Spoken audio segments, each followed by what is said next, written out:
Maarayaha wakaaladda biyaha degmada Laascaanood Maxamed Cabdi Caawil Quduf oo warbaahinta kula hadlayay gudaha magaalada Laascaanood ayaa digniin u diray shirkadda Lugaan Inki oo si sharci darro ku qadanaysa dhul ay lahayd wakaaladda biyaha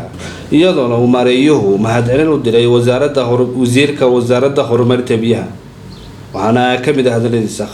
ganacsatada gobolka Sool u dhalatay rag kamid ah ganacsatada gobolka Sool rag kamid ah maamulka ka shaqeeya Laascaanood ayaa caqabadaha ugu waaweyn ee biyaha Laascaanood hortaagan kamid ah anigu haddaan bacdaynaya rag maamulka ku jira ganacsatada ku jira ragaas oo tafaxaydan inaanay shacabku biyo babliga oo ay ku baahi baxaan inaanay helin ayaa ragaas oo tafaxayday wuxuu leeyihiin dacwada nigo maareeyaa iyo siduwaha gobolka Cabdi Nadiif Jaamac aanu giyaano maareeyay wakaaladda biyaha degmada Laascaanood ba geynay waxa weeye shirkadda Lugaal dacwadana ka geynay shirkadda Lugaal waxa weeye sharciga ay faraha ku qaadatay dawladnimadii ayay ka talaabsatay hantidii ummaddu ka dhaxaysay ee dawladdu lahayd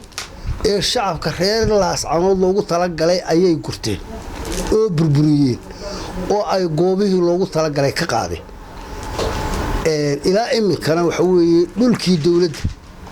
ayaa amaaradahoodii iyo yani waxa weeye ay yaalin hantidii dawladana way ku maqanta sababtaasaan u soo xidhnay waanu soo xidhnay qalabkii meesha ka yaalay baanu soo xidhnay iyagiina waanu soo xidhnay wasiirka khayraadka biyaha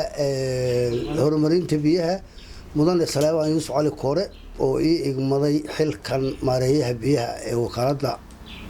degmada Laascaanood ayaa mar labaad u mahadcelinayaa salaamaya